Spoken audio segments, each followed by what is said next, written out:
You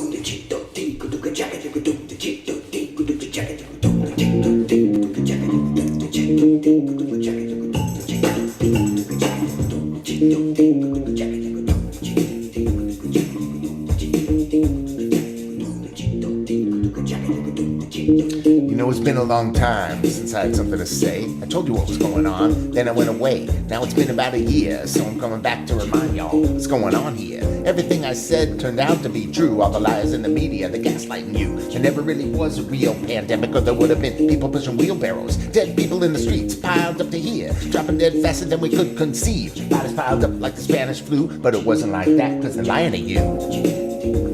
It's time to be awakening. Alright. It's a great awakening.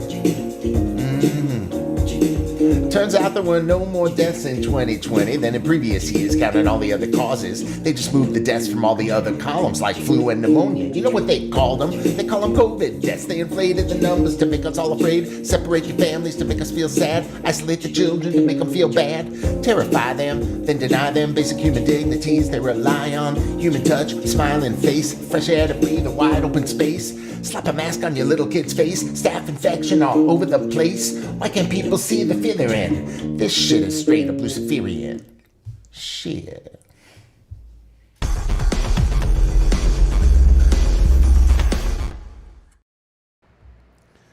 All right, well, it is day 2 of this deep dive, and you are on the Evan J live stream. I'm your host, Evan J. It is Tuesday, July 6th. Welcome back to the show. I'm very happy to be with you today. So there is a lot going on, but I've made the purposeful decision to kind of put a pin in reporting the news this week and trying to keep up with all of the timely changes and run up to possible false flag attacks as this election audit is getting ready to release the results from Maricopa County, Arizona.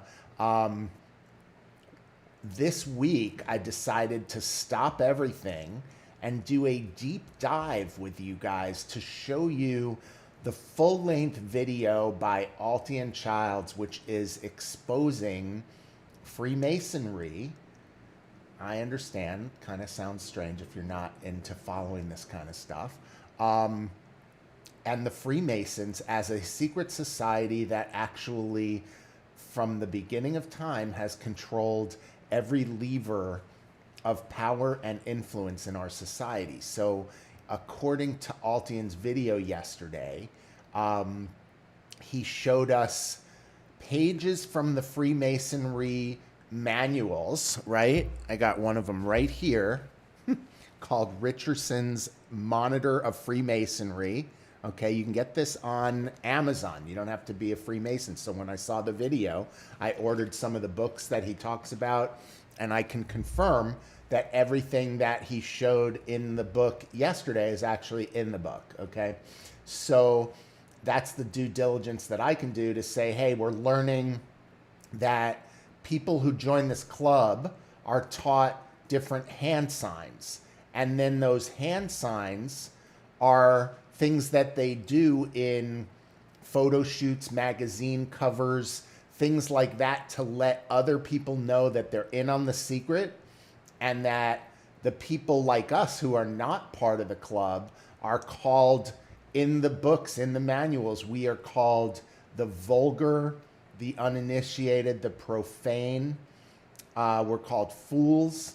And so that applies to almost every religion, and specifically to atheists, because they believe if you don't believe in a higher power and you can look around the universe and you can see everything that was created and think that it was an accident, then you must be a moron.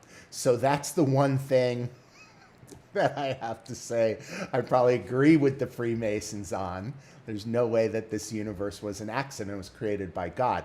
The issue, as we will start to uncover today and in the next few days of this deep dive, is what and who is the God that the Freemasons worship.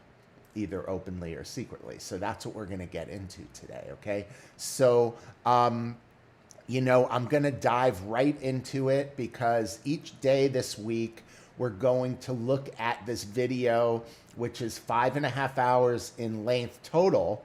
So what I decided to do was take a whole week with it and show you about an hour and 15 minutes per day. And then Friday, that would leave us with about 30 minutes to finish the film. And then we have the whole rest of the time on Friday where we can do live chat and talk, Q&A, and we can kind of unpack stuff and talk about it, because this is kind of jaw-dropping and earth-shattering, right? So one couple of announcements that I want to make at the top of the show. If you found this video because you're a fan of Altiyan Childs, I want to welcome you to my show. The best way to stay in touch with me, because I'm heavily censored on the internet, is to come to my website, which is evantalks.com, and sign up for the email list, which is right here at the top of the page. So just put in your name and email and click the sign me up button. I'll send out a nightly email with a link to that day's show. You can also watch the live stream and join the live chat, just like it looks like BG just did right from my website. What is up, B to the G?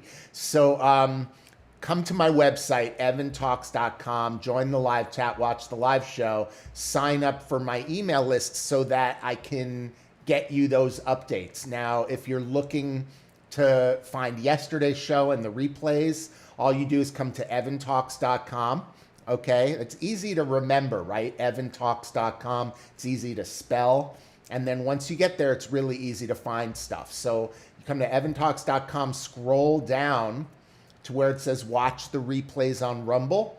And that's all you have to do. You just click that button there, and it will instantly launch my channel on Rumble. And you'll notice right at the top there, it says day 1 of 5 deep dive Secret Religion Controls Everything, episode 24. Today is episode 25, and it's day 2. And I'm titling all of these videos this week exactly the same. All I'm changing is the date and the day number and the episode number. Everything else will be the same.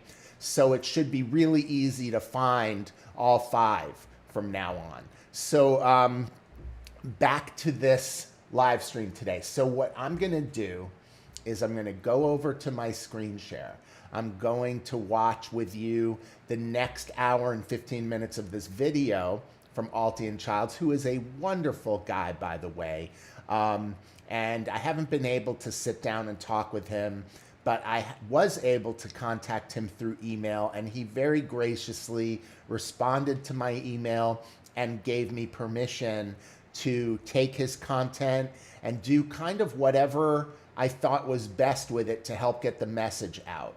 My first thought was I was going to take pieces and show you clips and kind of unpack them and talk about them.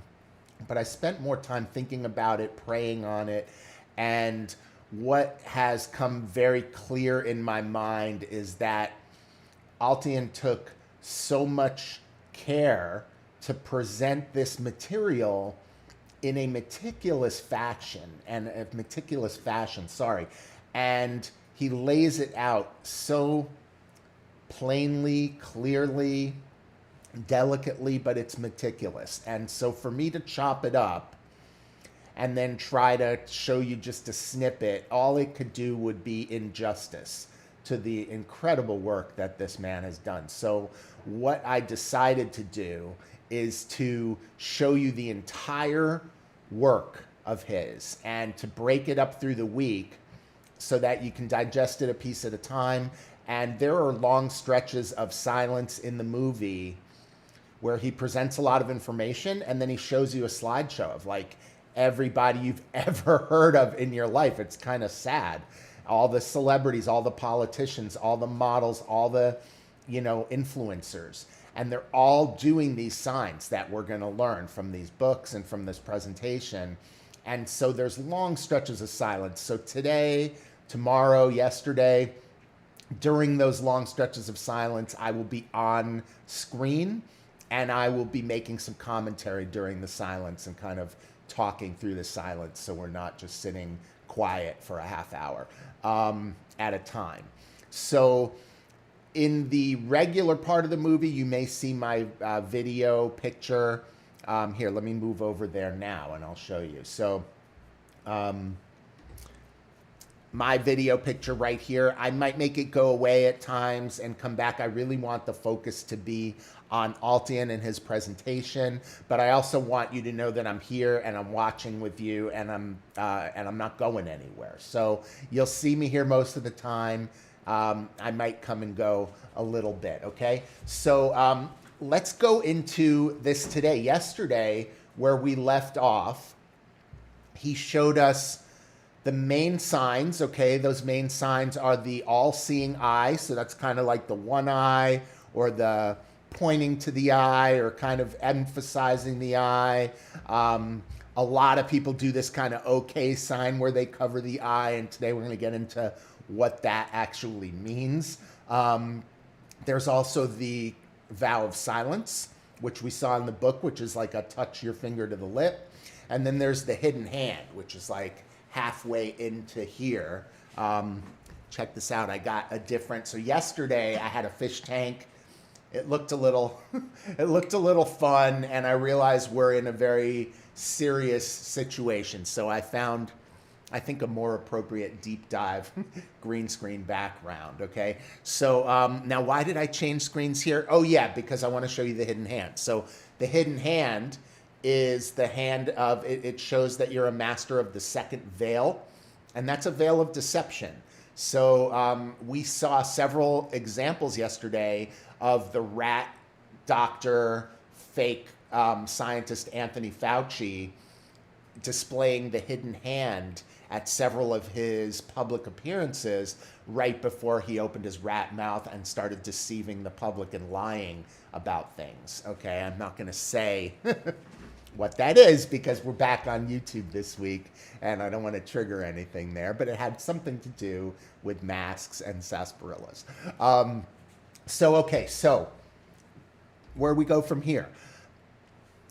We saw the secret. We saw the throat slit. We saw the one-eyed, all-seeing eye. We saw the pyramid, okay? We saw the hidden hand. A lot of symbology yesterday. So just wanted to remind you of that, show you the Freemasons that everyone is a part of, and without further ado, we're going to go on from here. So let me see, where I left this movie off was about an hour and 12. So I'm going to go probably till about 2.5 hours today, if we can get that far, okay? That'll keep us on track for our schedule.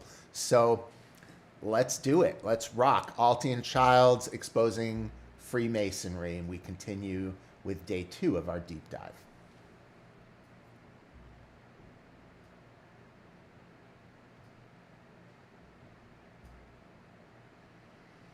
I may have to restart this. Sorry about that.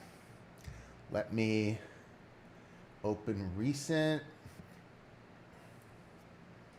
and bring that back down here. See, you're seeing where it all happens, guys. Here's where all the action happens. So we're going to go to 112, which is where we left off. And that was Johnny Depp. And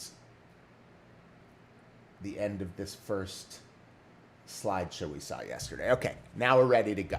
Thank you for staying with me for that. As I said in the beginning, you're just seeing the tip of the iceberg peeking out from the ocean top. I told you, all personalities in the field of great influence are initiated members of Freemasonry.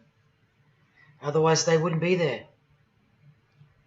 Within 60 seconds of me telling you what international Freemasonry really is, I'll prove it to you. Unequivocally, within 60 seconds. And then I'm going to drive it home, and then I'm going to show you what they're planning with this new age they're implementing, and then the conclusion, which is by far the most important part of this presentation. So when you hear me tell you the truth in just a moment, don't switch off in disbelief, because you can't believe that your favorite idol or whoever could possibly be involved, like you know them or something. You don't know these people. You do know that they're under oath never to reveal their beliefs to you. The vile multitude. It's time to trust your eyes now, not your feelings, especially after all that I've shown you. This is why the secret religion is so hidden.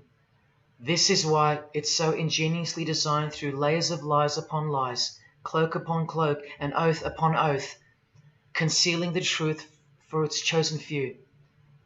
What is Freemasonry? What is the most secret yet most powerful religion in the world? Well, that's easy.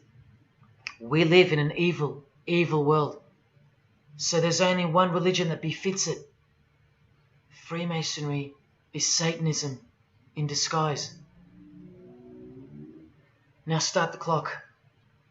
From Morals and Dogma, prepared for the Supreme Council for 33rd degree. That's the highest degree in Freemasonry, and written by the undisputed heavyweight champion of modern Freemasonry, Albert Pike. On page 321, he boldly states, Lucifer, the light bearer. Strange and mysterious name to give to the spirit of darkness. Lucifer, son of the morning. Is it he who bears the light? Doubt it not. Did you hear that? Lucifer is God, and do not doubt it. Come on now, stay with me. Here from the Encyclopedia of Freemasonry, written by 33rd degree Freemason, a beloved member of the craft, Albert Mackey. He tells us whose name represents the good principle in Freemasonry's secret worldview. Writing under the Masonic meaning of the word pentagram, he says that the pentagram, depending on its position, represents good or evil. See how he puts the positive aspect in the first position? Good first, evil second. Good or evil, light or darkness, victory or death, initiation or profanation, Lucifer or Vesper. Lucifer is good. Lucifer is light. Lucifer is victory. And Lucifer is true initiation. See, if you're not initiated, you're profane. If you haven't figured out that God is Lucifer, you're vulgar and profane. You're stupid, in their own words. That's the beginning of their big secret. God is the devil, and we're already in hell right now.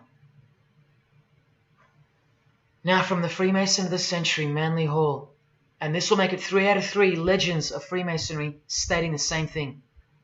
In The Lost Keys of Freemasonry on page 76, when the Mason learns that the key to the warrior on the block is the proper application of the dynamo of living power, he has learned the mystery of his craft.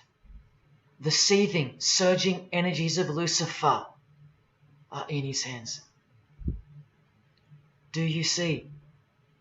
The world's hidden religion, with its universal one-eye symbolism, who was revealed slowly and by degrees only to its dedicated members, is Satanism, or Luciferianism as they prefer to call it. Now all the oaths make sense, don't they? Now all the rituals make sense. Now all the penalties make sense. And their secret signs and symbols and handshakes all make sense. While the bulk of Freemasons make the external image of the fraternity and know nothing of who rules over them and who or what they're protecting. But which craft do you think the Freemason of the Century is talking about here? Which craft? Which craft? Witchcraft. Witchcraft. You need to slowly wake up now. Witchcraft is the royal art of Freemasonry, jealously guarded and reserved for the few. I'll show you clear as day that this is in fact true. This is the symbol of Satanism. And this is the symbol of the lodge of female Freemasonry called the Order of the Eastern Star. Look at that. Satanism, Freemasonry. Trust your eyes. This is the symbol of the Church of Lucifer, founded by a 33rd degree Freemason, which I'll prove. Look at the Masonic square and compass in the design. The Church of Satan and Lucifer, two sides of the same coin, nurtured and brought to an organized international level of power and influence by Freemasonry, in secret, and all done right under our noses. And if you think that your politicians or religious leaders or favorite idols can't be a part of this, you have to try and snap out of it, or suspend your everyday beliefs just for a moment, and I will clearly show you how it's not only possible, but it's actual. Please, I feel like it's now or never. If you don't get a glimpse of this now, then when? Who else is going to tell you this? When will you next be confronted with this? This is reality. And as much as you thought that ordinary people came into positions of power through hard work or concern for society or family connections, combined with brains and talent, that's not the case. That's the fantasy. This is the reality. They all go through Freemasonry. You think that Sam Worthington was so talented that he was picked over all those American actors to star in Avatar? Of course not. He was a Freemason. And so was the director, James Cameron, of the highest caliber. You have to remember that to them, Lucifer is good. Lucifer is the liberator. Jesus is the suppressor. Lucifer is pure love. Jesus is impure love. Lucifer left heaven for you. Jesus was crucified because he was a false Messiah. The world has always been deceptive, and we have been magnificently deceived. Here is an incredible example. Pay attention. This should blow your mind. Charles Darwin, the father of atheism and rationalism, was an initiated Freemason, doing the hidden hand of Freemasonry in this picture, and the vow of silence in this one. This would have remained unknown to us because no one's going to teach us this. But now we have the tools to see his beliefs, not through his words, but through his signs and symbols.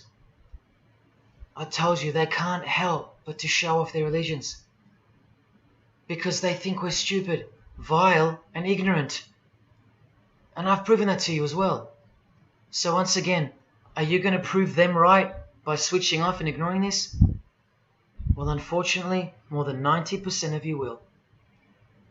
What I'm giving you here is priceless knowledge, because no amount of money or success can substitute its importance. And I'm risking everything but my own salvation to share it with you. If only for the few of you. Think about what you've just seen here with Charles Darwin, because I don't know if you got it. You cannot be accepted as a candidate of Freemasonry unless you believe in a supreme being, as exemplified here with Phil Collins, speculated by some to be an atheist, but this seems impossible because, being a Freemason, he has to believe in a higher power, or more accurately, supreme being, and I can personally vouch for that. And look here in the Masonic Oath itself. The candidate says, "I will not aid or be present at the initiation of an atheist, a madman, or a fool." Freemasonry believes that to be an atheist is to be the equivalent of a madman. And they're right. Yet while they propagate atheism around the world, in universities and schools, Charles Darwin himself was a believer in an intelligent designer, a supreme being. He had to be, because he's a Freemason. And that intelligent designer that gave birth to us is named Lucifer in the highest degrees of Freemasonry. See? Never tell. He lied to you, because that's what Freemasons do. The whole thing is a giant lie that was carefully constructed by mutilating the truth, because mutilated truths make the most successful lies.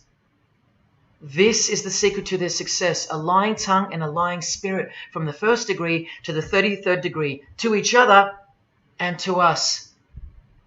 I've proven that as well. And what did Jesus, how did he describe their God? The father of lies. How accurate. The one who comes to cheat, kill, and destroy. How accurate again when I tell you their plans. Look here, Charles Darwin is noted as an influential figure by the Satanic Temple. And proof for them, apart from the intelligent design that is all around us, that Lucifer is real and that he's the god of this realm, is the power of witchcraft or magic. Magic works because there's a hierarchy or a pyramidal power structure in the spirit realm, a realm devoid of any love for you. And these spirits can be conjured up and summoned by the practitioners of the royal art of Freemasonry. They ask for something in return, however. Listen to Bob Dylan, a Freemason. Hidden hand, one eye symbolism. Out here doing these songs, you know, you're still on tour. I do, but I don't take it for granted. Why do you still do it? Why are you still out here? Well, it goes back to the destiny thing. You know, I made a bargain with it, you know, a long time ago, and I'm holding up my hand. What was your bargain? To get where I am now. Should I ask who you made the bargain with? with the chief commander. On this earth? And this earth, and then in the world we can't see. How does one communicate with Bob Dylan's chief commander, Lucifer? By the jealously guarded royal art of Freemasonry, witchcraft. This is. It makes me so sad I have to jump in too, because Bob Dylan's Slow Train Coming, some of the most beautiful songs about Jesus and coming to Christ, and look what happened to Dylan. He slipped right back in. Just when he thought he was getting out, they got him, they sucked him right back in. Okay, let's keep going. Encyclopedia of American Religions. Secrecy is bolstered by a system of initiations and degrees, the Freemasonic system. The material which is kept secret is the magical knowledge of the group. This knowledge may consist of rituals and powerful magical formulas. Do you think J.K. Rowling isn't a Luciferian? In this article, J.K. Rowling reveals the inspiration behind the Deathly Hallows symbol. And what is it? The Masonic squaring compass, with the one eye that all the celebrities mimic. That's the inspiration. They're all members of the secret society. If you think that doesn't prove anything, here she is with her new tattoo. It says Solve Coagula. Also a song title by fellow Freemason Marilyn Manson. And where does it come from? Here, the Baphomet. The image of Lucifer as conceptualized by another Freemason, Eliphas Levi, in his book, The Doctrine of Transcendental Magic. This horrid thing, with breasts, a penis, and a goat's head with two horns, has these words written on its arms, Solve Coagula. The impact of the meaning of these two words should disturb you to soberness when I tell you about them. Because apart from other things, they involve the process in which the new system will be implemented at unbelievable cost to you and I. Here's a statue of the Baphomet at the temple, Satanic temple, complete with two little kids admiring it. That's J.K. Rowling's religion, Satanism. The secret religion for the highly evolved and the highly successful. Welcome to the real world. The same Masonic author writes in The Doctrine of Transcendental Magic, in the ceremonies practiced at reception by all secret societies, there are found indications of a doctrine which is everywhere carefully concealed, and that is witchcraft. And in his History of Magic, he tells us it is the royal art. And that's what Freemasonry calls it. And where did he get his inspiration for the Baphomet? From the Knights Templar, another secret society who were banned, and some of its members were executed in the 1300s for glorifying evil, as it's openly stated here in the Satanic Rituals. And where do modern day Knights Templars reside now? Within high degree of Freemasonry, right here. Again from the encyclopedia, and listen to this. The continuing impact of speculative Freemasonry, which means modern day Freemasonry, provided fertile soil in which new magical orders could grow. Magical orders, meaning other branches of secret societies, of which Freemasonry is the umbrella. Because Freemasonry is the king of secret societies. Just like JFK tried to tell us, it's the prestigious channel that one must go through.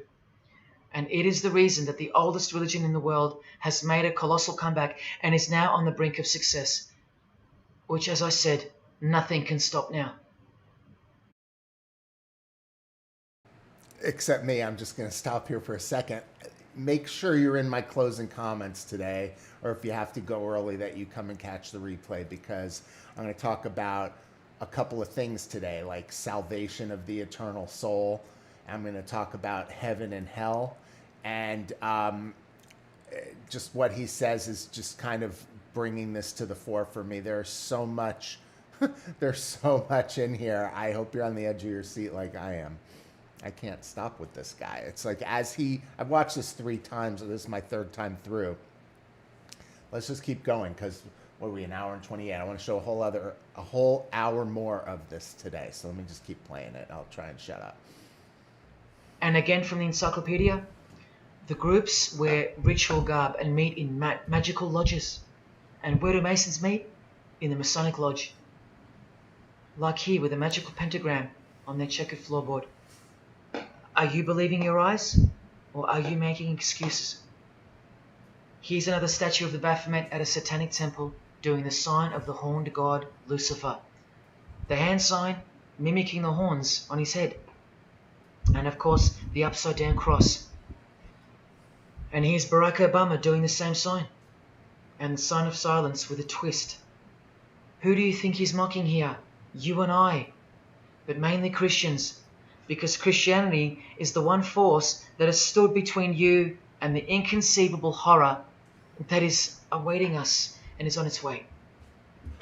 Here's an article on Barack Obama, and that's his hands adjusting his presidential seal. And there's his Masonic ring, and the sign of the devil's horns, over and over. Freemasonry and Satanism are intertwined. Look at these Masonic politicians throwing up the devil's horns.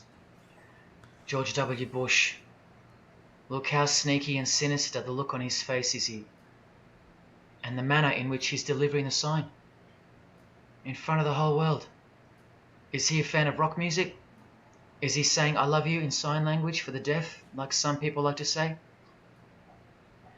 This is his fraternal order called Skull and Bones, also known as the Order of Death, where you lie naked in a coffin with what's called a temple prostitute during initiation.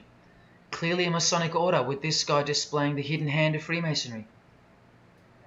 In Stanley Kubrick's last movie before his death, he's telling you that all prominent members of industry, including politics, as the movie goes on to show, are members of a satanic secret society.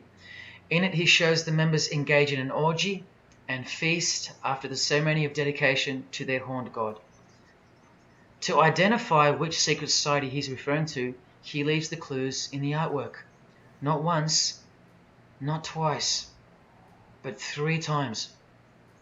The One-Eyed Religion. And who do you think the title of the movie is dedicated to? None other than the stupid, ignorant, and uninitiated masses watching the movie. And you know it now. He knew that when we'd leave the cinema, we'd be commenting on the performance of Tom Cruise, or giggling about the orgy scene, or just being disappointed because the movie went too long, or some other meaningless critique, with eyes wide shut. Look at the cover of his other movie, A Clockwork Orange. The eye on top of the pyramid. And on his shirt, the word devil in Italian. Let me take it up a notch, in case this isn't registering.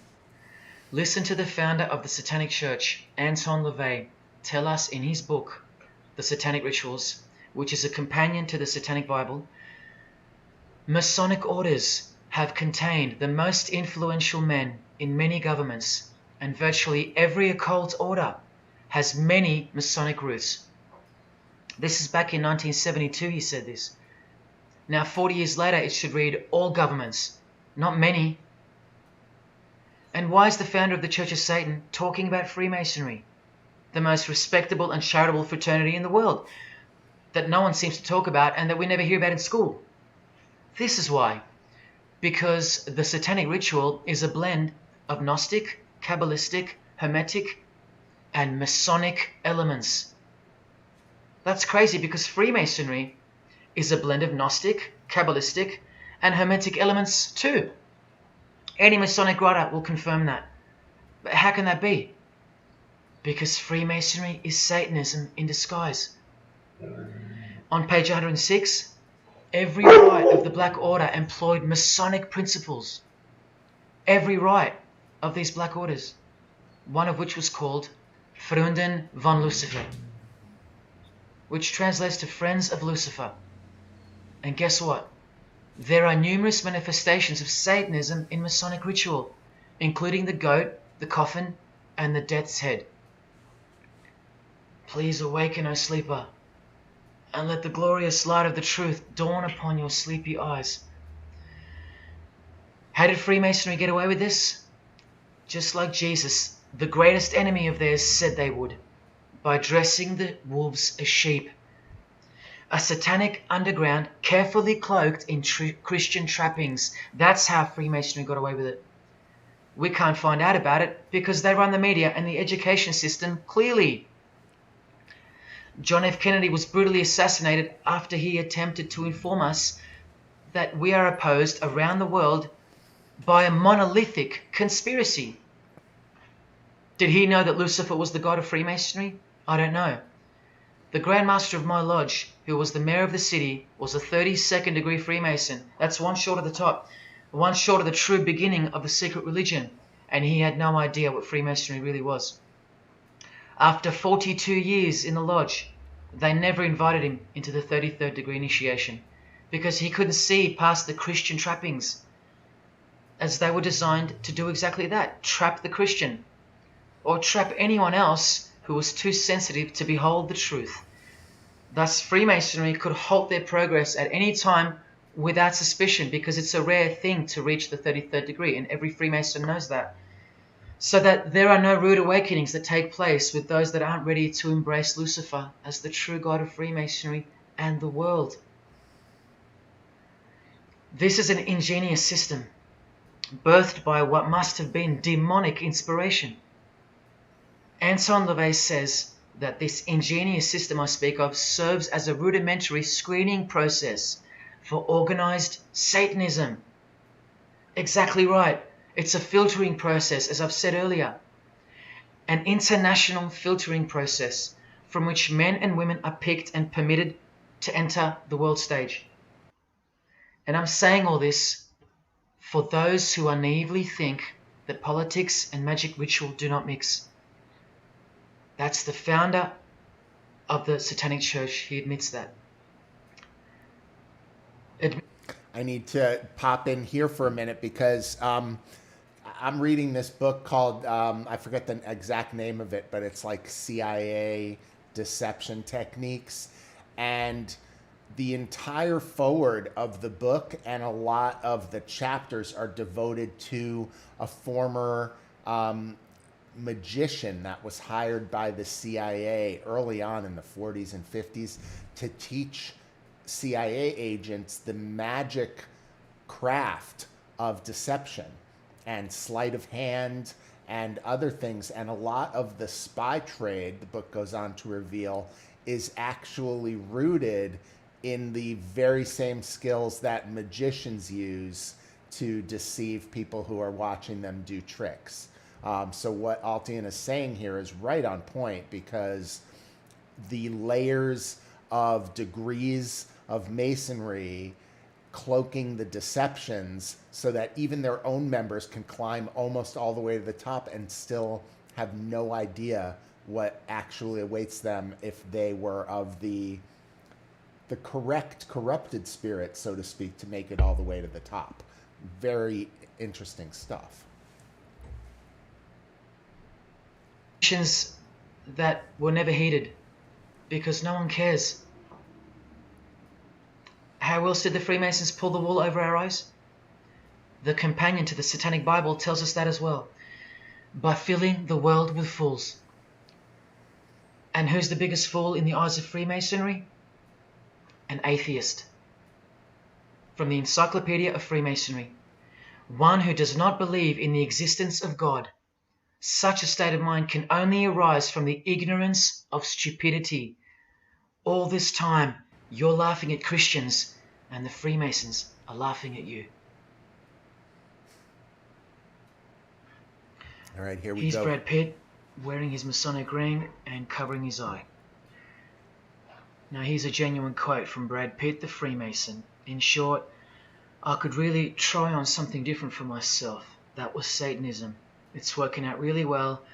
I made a pact. That's why. You don't believe him? Bob Dylan does. And the hand sign they all do. Allow me to show you what it symbolizes. And now that you know what you know, it should make sense to you. It stands for 666. Yes, indeed. Satan's number, foretold by Jesus Christ. Now just hang on, let me prove it to you. Here it is for all to see on this shirt design, worn by Guns N' Roses guitarist Slash.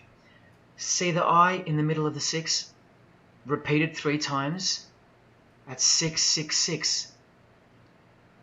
In this one, the design in the shirt is clearly demonstrated by the person wearing it. Another example, the hand sign with 3 6s on the shirt. Here's a movie poster, the hand sign and the 6 on his lapel. Connect the dots. Here's Don Cheadle, the hand sign, and here he covers one eye with the dice. What's the number on the dice that he holds toward the camera? 6. There's literally 3 6s that manifest in the hand sign itself, like this. That's why they do it. Here's Drake with the most obvious example, holding up the hand sign with the all-seeing eye of Lucifer on his bicep. And here, blatantly connecting the 6 to the hand sign on the artwork to one of his songs. You see that, you guys? It's not white supremacy, it is Satanism. 6, 6, 6. Just keep watching. We're just getting started.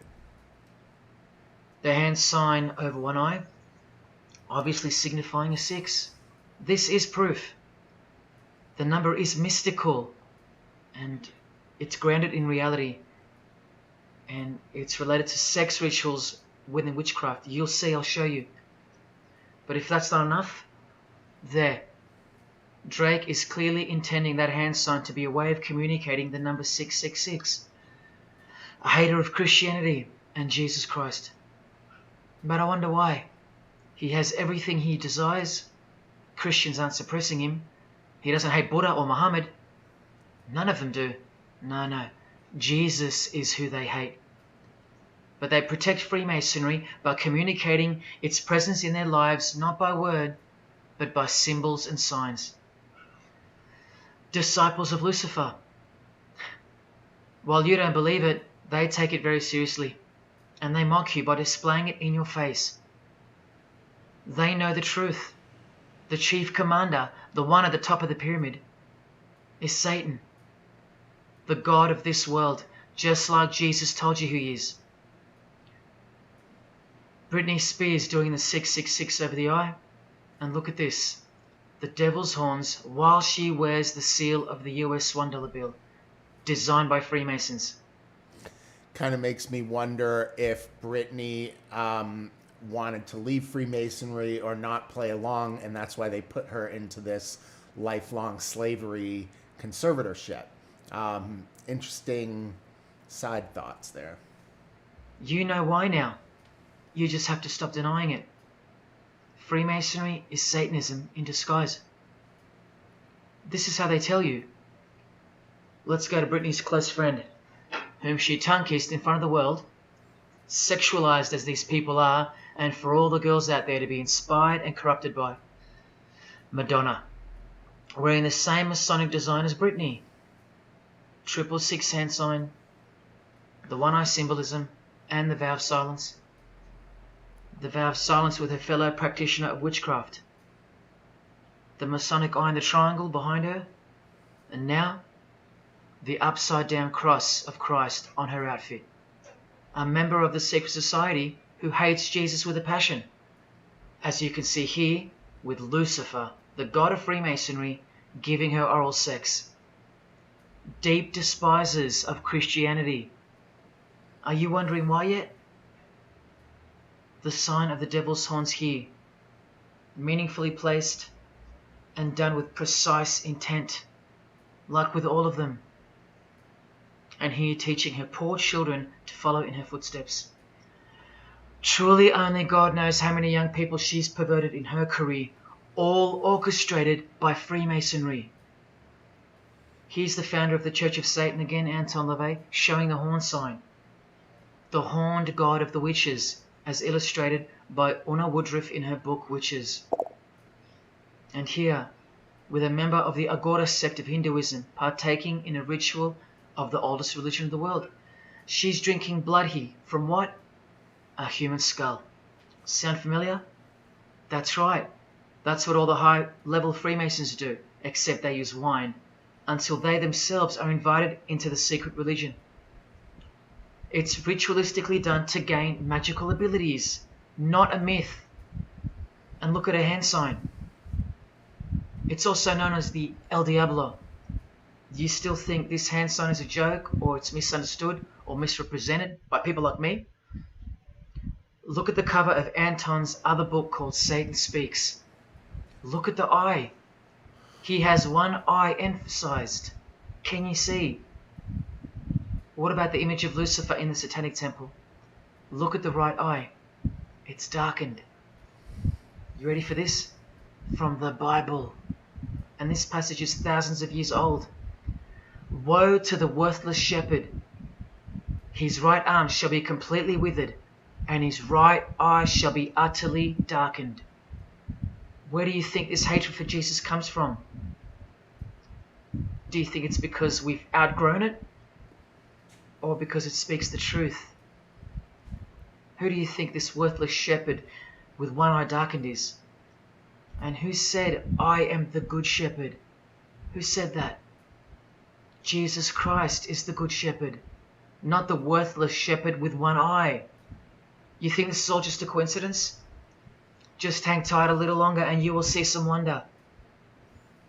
Here's Anton LaVey with Freemason Maryland. Unbelievable, isn't it? Unbelievable. Oh my God, we're just getting started. Today's episode is so jaw-dropping. I just need to pop in every once in a while because we're going there. He's taking us there, okay? Let's just keep going. I can't believe what's coming. And here's Maryland covering his eye. In case you forgot that this is the eye of Freemasonry, the international religion they all belong to.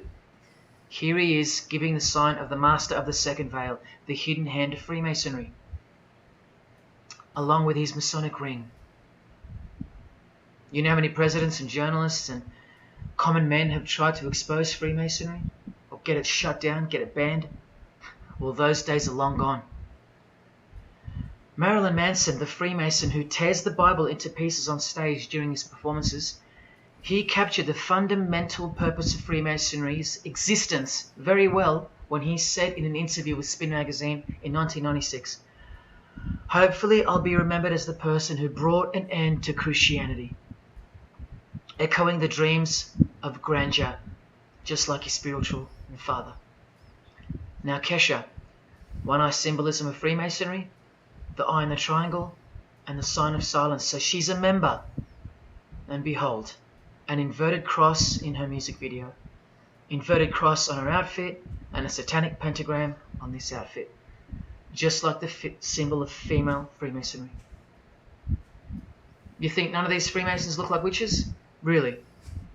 And none of these witches in the making? Remember, 90% of them don't know what they're serving, or what they're doing there, or why they're taking oaths of such silence and such penalty.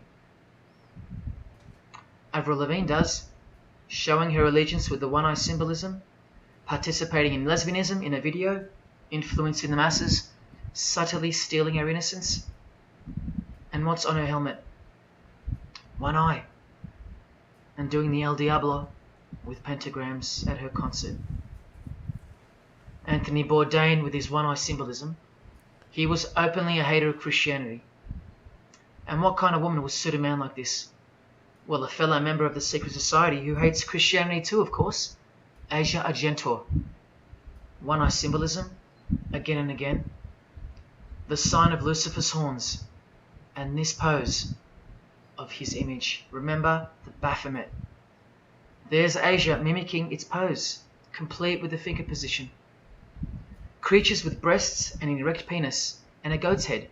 You know, things you find normal now. Thanks to international Freemasonry, normalizing evil and filth through multiple levels of and avenues of propaganda and influence, including television, movies, music videos, schools, education, through legislation, through passing of laws to protect the evil nature, and of course through your favorite idols. Chris Hemsworth, just your everyday good Aussie bloke? I'm afraid not. One eye symbolism and the sign of silence, both of which mean he's taken all the disgusting oaths of Freemasonry under the penalty of death, thus catapulting him over the competition, never to promote Christian values or Jesus Christ again. The 666 hand sign, and now, see how the hand symbol makes sense? Amber Heard, who was married to this Freemason, who's best friends with this Freemason. I told you they only date, marry and associate with their secret society. Here with the 666 over one eye, and this tweet. I think it's a tweet, I don't know. Look at the one eye closed, darkened if you will, and identifying its meaning with the devil's hand symbol. Of course, she camouflages the whole thing with her misdirecting words for the dumb masses. But we can see through that now, right? But look, it's Elon Musk replying. He's a fan of Amber Heard. Or is there more to it? Good sign, he says. Good sign. Can you believe that? So she's throwing the hand sign, the devil sign, and covering one eye. So it's like the double sign. And she's saying something like stupid for the vulgar masses that aren't going to understand. And then Elon Musk, who she was also sleeping with, goes and says good sign, like good devil sign. Woo! The sign of the devil's horns. The fertility god. The sex god. That's what he's referring to. Why on earth would he point that out? You know why. But to be sure, let's go to his wife or girlfriend, Grimes. One eye. And whose eye is it? You know that too now. The god of this world. Who hates Jesus Christ just like she does. 2 inverted crosses of Christ and the pentagram. And what about Elon's mother? Of course, all members of the secret society. Most of us who never even knew it existed. Blink 182 initiated member with some of his secret brothers from the lodge. Vow of silence. Sign of the devil. Okay, now he is Tom DeLonge. This is one of the head guys of the UFO disclosure movement. So people who understand that he's a Freemason and he is master in the art of deception are going to take everything that comes out of his organization, which has been now positioned in the media and also fake news Freemasonry media, to be the forefront of the UFO disclosure movement. So he's supposed to represent us, like every man who's pushing for the release of UFO information, right? But now we find out he's actually part of this secret society of deception, which means that it is entirely possible that everything we're going to be told about UFOs and extraterrestrials, possible attacks coming, whatever's going to be coming, if it's coming through his organization, we have to remember that it's coming through a Freemason organization that may be there just to deceive us. Okay, interesting stuff, right? What's up, my brother Reed? How are you, man? Let's continue. Cyndi Lauper, all-seeing eye, vow silence, the sign of the god of this world. Christian Bale, who thanked Satan at an award show, doing the sign of the master of the second veil, the hidden hand of Freemasonry. He literally thanked Ashley Satan. Tisdale, all-seeing eye, social media post, and hanging out with her boyfriend, who proudly wears the satanic cross. You think they belong to the same religion? Of course they do. Bonnie Wright, One Eye, and the Satanic Horns. John Cleese, I include him here because he's a well-known hater and mocker of Jesus Christ and Christianity. He got rich off it, and he's a proud Freemason, showing his allegiance. Motley Crue, Nikki Sixx, Tommy Lee, Vince Neil holding a cross upside down, and their album cover. Secretly Freemasons under oath while promoting Satanism in the open, doing their job and influencing the masses to hate Jesus and Christianity and to live a life of sin through seduction of their music. So sad. Secret Society member Jimi Hendrix hiding one eye and telling you about the secret powers of music. Nirvana, Kurt, bass player Chris, Dave Grohl, Dave and Jack Black making the sign of the pentagram, a geometric tool used in the magical curriculum, and Dave wearing his upside down cross.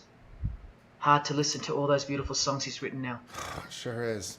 Courtney Love and her daughter glorifying the symbol of Satan, and Nirvana discovering something on a road trip while covering some numbers up. Proud Satanists, all secret Freemasons. Here's Quentin Tarantino. Now that we know what we know, can you see through this picture to reach its true meaning? The all-seeing eye, whose identity is revealed by the hand gesture, which is 666, with the vow of silence and throwing up the devil's horns, which I hope you can finally see means something. Share. Can this get any more obvious now? The sign of the vow of silence being made with the sign. Look at this.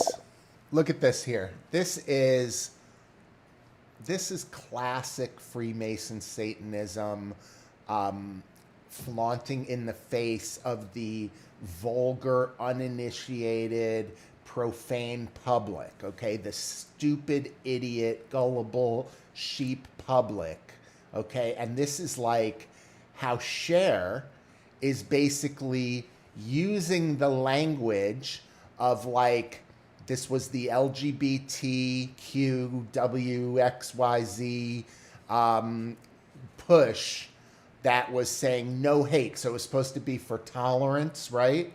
And yet, what she's really doing is the vow of silence from Freemasonry and the devil's horns for Baphomet.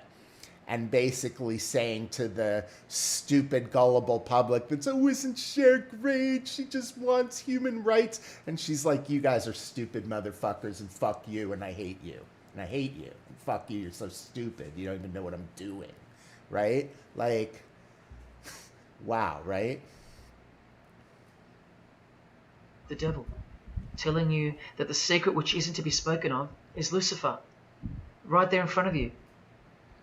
Speaking through signs and symbols, like Confucius said, signs and symbols rule the world, not words nor laws. Cardi B, I just want you to see a few connections between the one-eye symbolism, the 666 hand sign, and the horned God symbol. Eddie Izzard, all-seeing eye, hidden hand, and mimicking the horns of the Masonic God. Isn't it insane how many people... Oh, but men love the darkness rather than light, as the scriptures put it so solemnly. From the Book of Look John. at how precise that statement is. With high-ranking Freemasons loving the darkness so much that they define the darkness itself as light. Watch. In MasonicWorld.com, an article by Worshipful Master John Alexander, who has journeyed from the lower degrees to the high and sublime degrees. This is the religion of our leaders and celebrities, so listen. He writes, every ritual from the high and sublime degrees that I've ever read contains the statement, I beg you to observe that the light of a Master Mason is darkness visible. I put it to you, brethren, that this is the most accurate description of Masonic light that you will ever find. Think about what you just heard, because this is what they learn.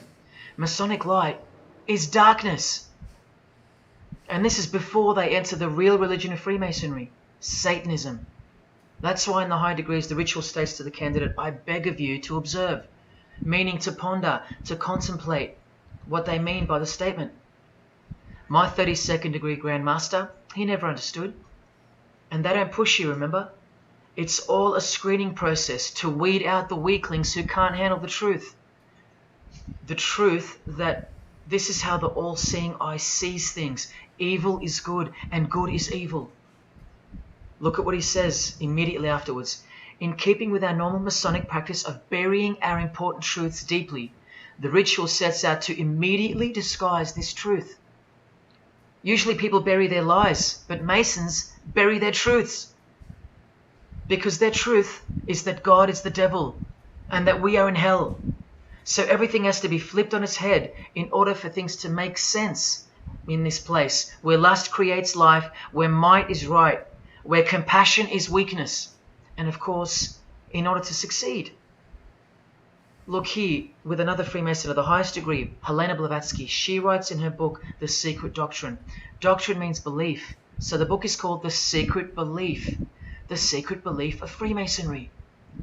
She says, the sons of God, of whom Satan was one, all those spiritual beings were called angels of darkness, because that darkness is absolute light. Do you see how far they go to protect and glorify the darkness? Because men love darkness rather than light. If these were just randoms next door or some minor cult, I wouldn't be telling you about them, and I really wouldn't care this much. But these are not randoms. These are our heroes. These are those who have crept into the power structure very slowly since 1717, when the first Masonic Grand Lodge was organized, to overthrow Christianity and the world. These are those who we admire, trust. And these are those who have perverted our culture with one hand, the hidden hand, while upholding it with the other hand. So you can never call them out, because they run charities, nursing homes, and children's hospitals in the open, while they propagate smut, violence, debt, and of course atheism in secret.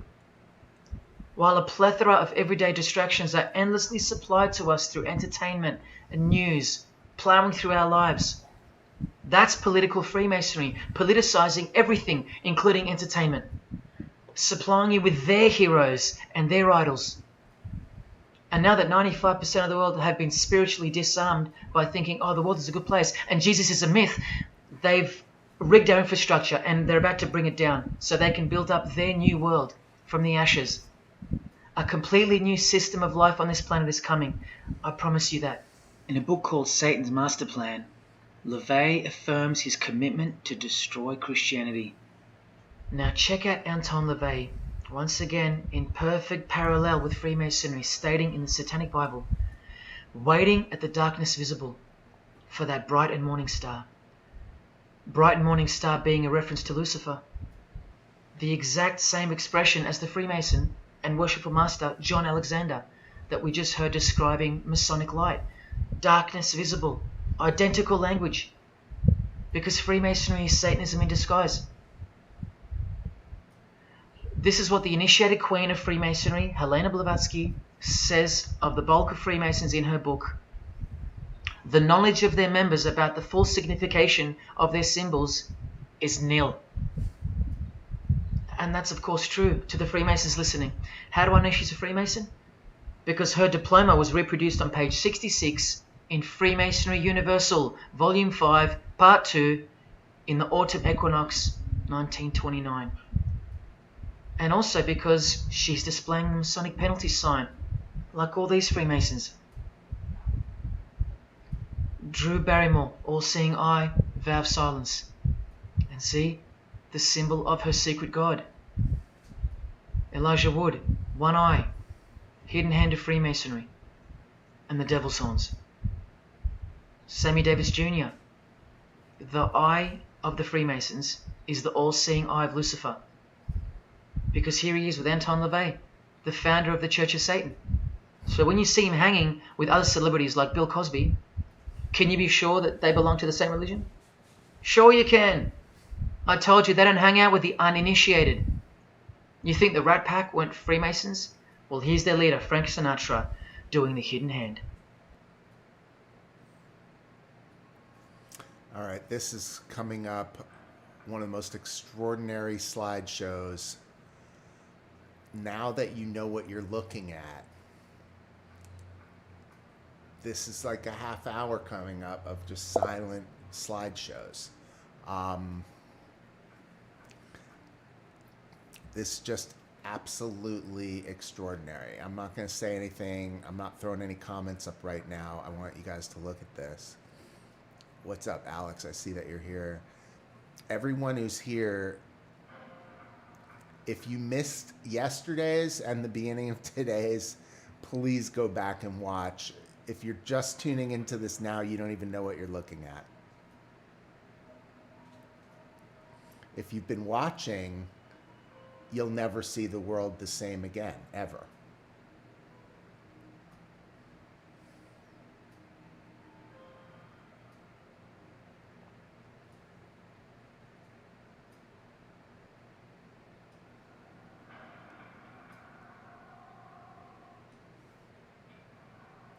So everyone in power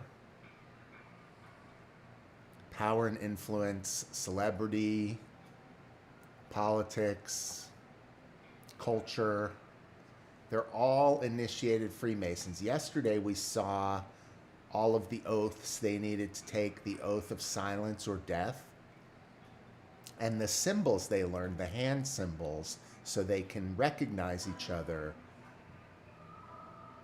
when they throw these symbols in public. These are symbols that let each other know that they're all part of the same club, while the rest of us, who they call the uninitiated masses and the vulgar and the profane, we don't know because we're stupid. And so today we went further, and we're going further now so we can see that the hand signs that they learned and were throwing and that we saw yesterday and we're seeing today are actually have a deeper meaning, which this is the 666 sign, okay? 6, 6, 6. And they put it over the eye to make it the one eye, all-seeing eye, which is also referred to in the Bible as the, I forget what he called him, but like the bad shepherd, basically, with one eye darkened. And Jesus says that I'm the good shepherd. So, yeah, it's just extraordinary. So now it's like every picture that we're looking at seems to be showing somebody throwing one sign or the other. To the music industry. I swear I wanted to be like the Amy Grant of music. Yeah. But it did not work out, and so I sold my soul to the devil. Sold her soul to the devil. So she was this really sweet, church singer, and she couldn't get work, Katy Perry, and all of a sudden you start seeing in her videos like the Have you pyramids. considered maybe doing more acting? I only had a few lines. It was fantastic, but I can't really tell you anything else. But it was. Sure you can. I know I can't. It's very secretive. It's a very secret society. Secret society. They're all in it.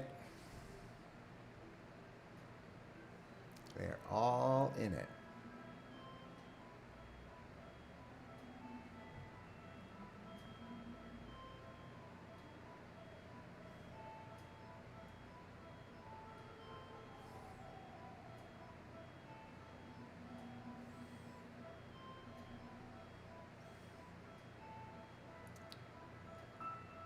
It's all twisted around, right?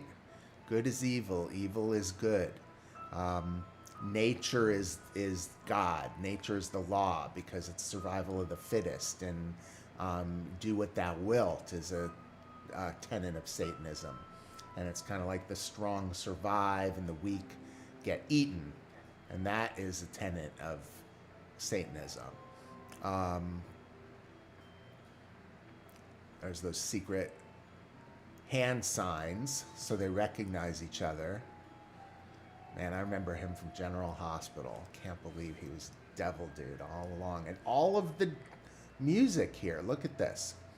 All of rock music. It's so sad, you guys, because who doesn't love rock and roll? I'm a rock and roll musician myself. I used to do this all the time. I didn't know that was like the devil's horns, And like there's one thing to be like, yeah, woo, rock and roll, but like to actually every time they're doing that, it's kind of like they're saying they love Lucifer.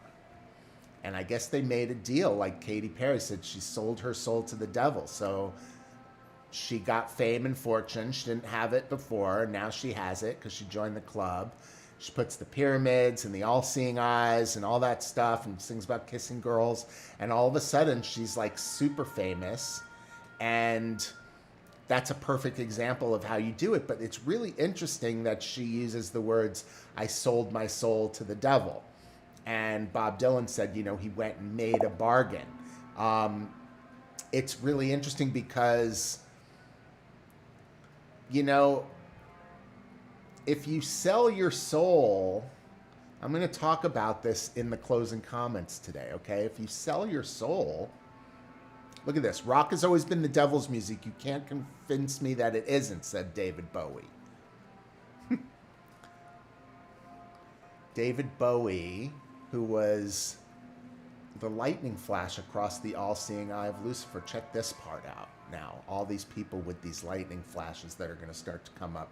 And you start to see that David Bowie was really doing his worship to Lucifer. So he made all this amazing music his whole life, and like he's probably in hell right now.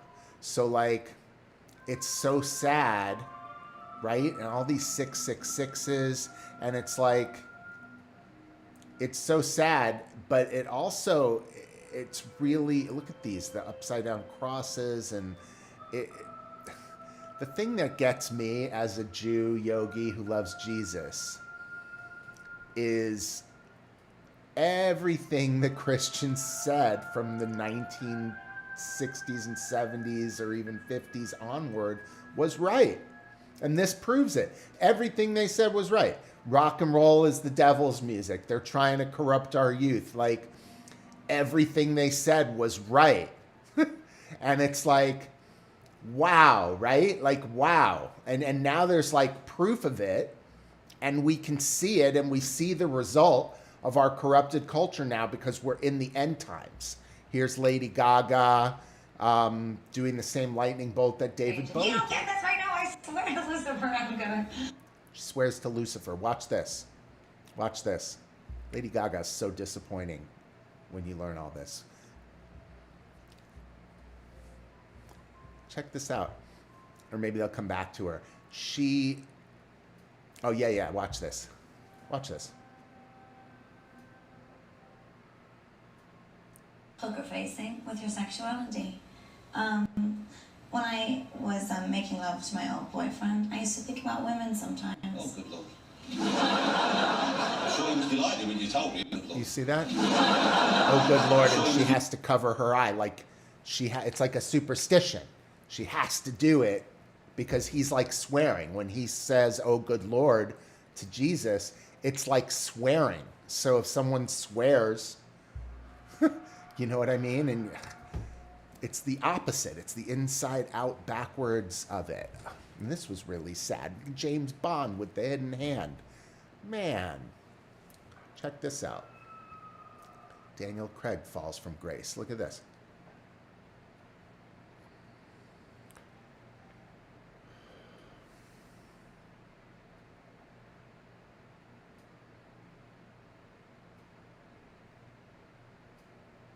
Wearing a shirt that says evil while doing the one-eye symbol of the Freemasons. Coincidence? They're saying evil is good. Like here, mocking the one who came to destroy evil. Christ. Prick. Christ. Prick. That's why they use Jesus' name as a foul cuss word in every movie rated mature and above.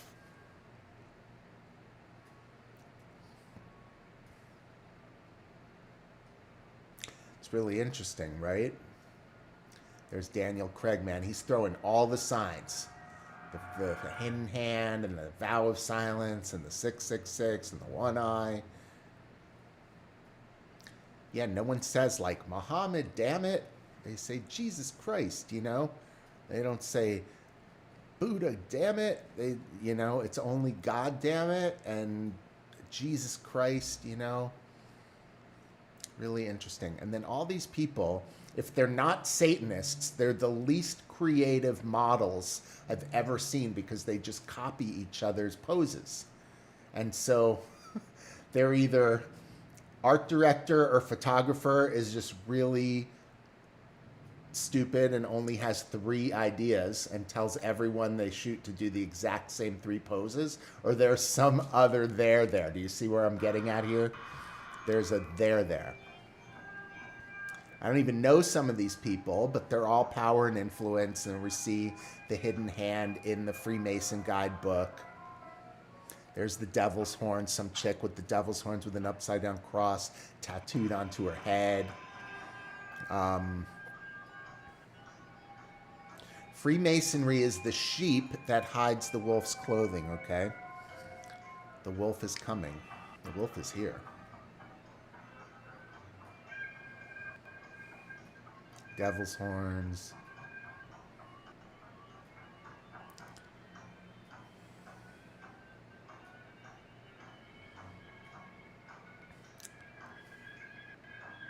There's Ruby Rose, Batgirl.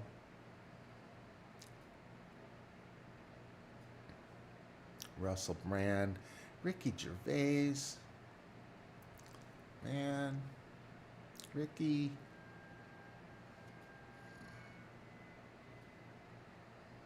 So disappointing. So disappointing. Seal, come on. Hugh Grant, come on. You were a witch hunter in my father's movie. You should be better than that. Come on. Howard Stern with the Masonic penalty sign. I never knew that. Come on, I do that when I'm thinking sometimes.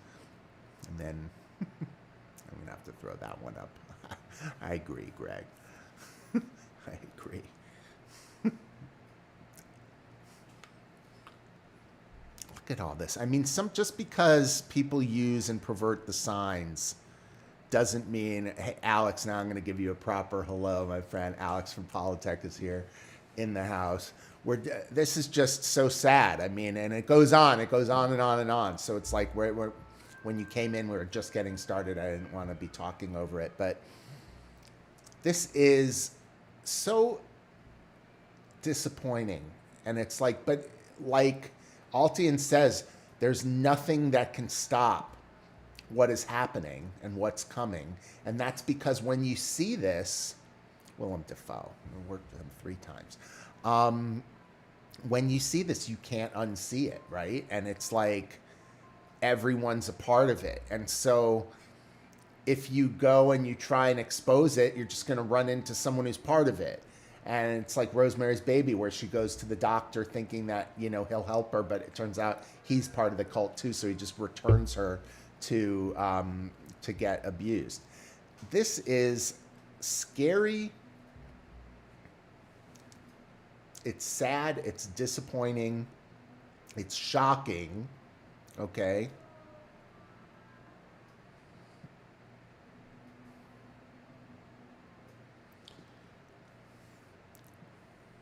An upside down cross is a St. Peter's cross. It is not satanic, she says. There's nothing in the Gospels to support the claim. Is Amber simply honoring the apostle who was murdered for the Son of God, the one who called us to live holy lives? Look, there she is, promoting holy lifestyles on the slut walk. Case closed. Good job, Altiyan. I agree.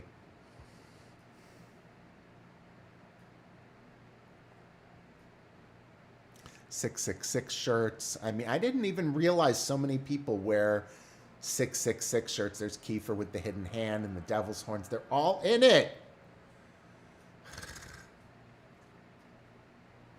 They're all in it.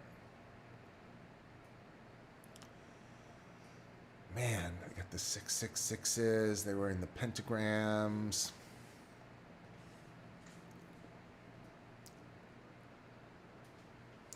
More evidence of the interrelations between Freemasonry and Satanism. So here is Altiyan Childs, like, continuing to demonstrate and prove the connection between Freemasonry and Satanism. So this has been going on. We've been watching for an hour already today. This part of the slideshow has been going on for 20 minutes. Is anybody not sure yet? Is anybody still wondering if these are coincidences or nah? You know, like actually like some of my friends from Penn who live in New York are the kinds of people, I love them still, but like that would look at all this and be like, well, yeah, I don't know. And it's like, what the fuck do you need? Like, just how much do you need to see before you realize the world is completely topsy-turvy, inside out, fucked up, and like the people in charge are straight up evil, and like now they're straight up evil devil worshippers. They're literally devil worshippers. And that's what we're learning today. And so now he's talking about the tattoo that everyone gets, the New World Order, the Novus Seculum, whatever the fuck it's called. Like, this is calling for the apocalypse, right? And so when the Christians are saying we're in the end times, when the Jews like me are running to the Bible to get to know Jesus because I can even see that we're in the end times, even when I didn't necessarily believe in the end times until I started reading. Now look at this, the peace sign. Look at this. A Masonic symbol for the death of Christianity. Look at that. Look at that. They take the cross, they put it upside down, so Jesus is hanging upside down, or St. Peter, and they break his arms. So it goes down like that, and then they say, that's peace. It's so fucking twisted. So twisted.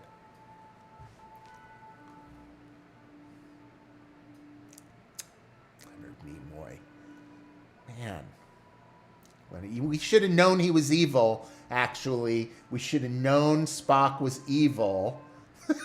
The minute he did that thing where he's like, the needs of the many outweigh the needs of the one, we should have been like, no, sorry, that's Satanist, that's Luciferian, sorry, Spock, you're out of here. We didn't even realize.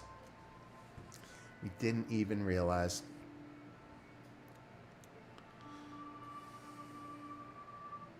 She's pointing to the devil.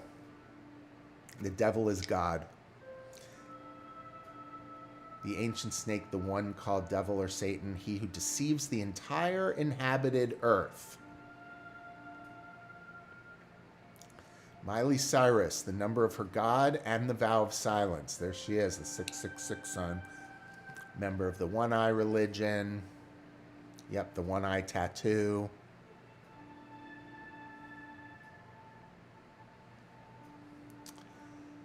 Whoever winks with their eye is plotting perversity, says the Bible. This whole eye-tongue thing.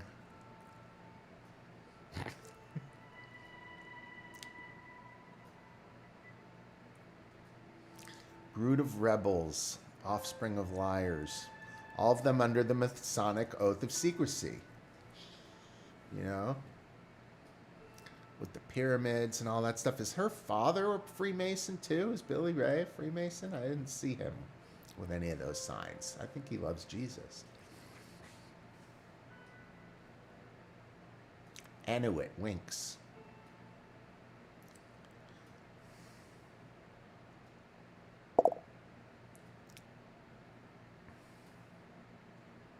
Anuit winks. Coeptus undertakings. So what does that mean, undertaking? A formal pledge or promise to do something. We'll have to go back to it, Greg. Friday. Keep all your questions and things you missed for Friday. That's when we're going to address it. All right? Like, I was so much to get through that we can't really stop and be going back while I'm getting through this. All right? We got 15 more minutes today of this video to watch. So I'm going to keep it going. Remember that we are the vile multitude. We are the vile multitude from whom the truth must be kept secret. That's why only the one eye, all-seeing eye, will see. Anuit coeptus. Do you see that on the $ sign with the pyramid in the eye? It means they're winking with an undertaking. It's like a secret undertaking, and they're mocking and perverting, according to the Bible.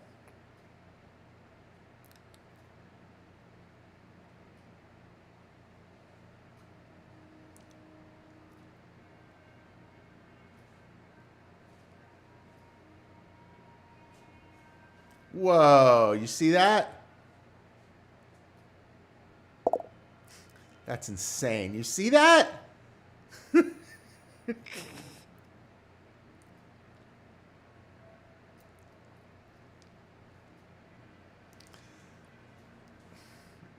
There's the Beatles. Hidden Hands.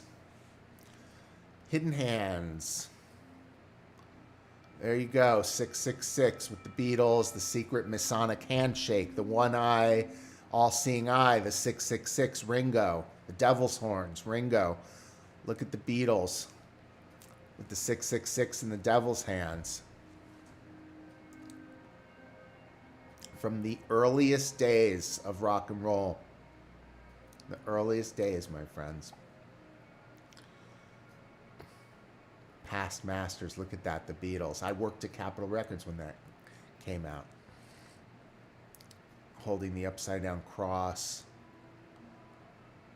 Look at Ono. Yes, I'm a witch. Yoko Ono.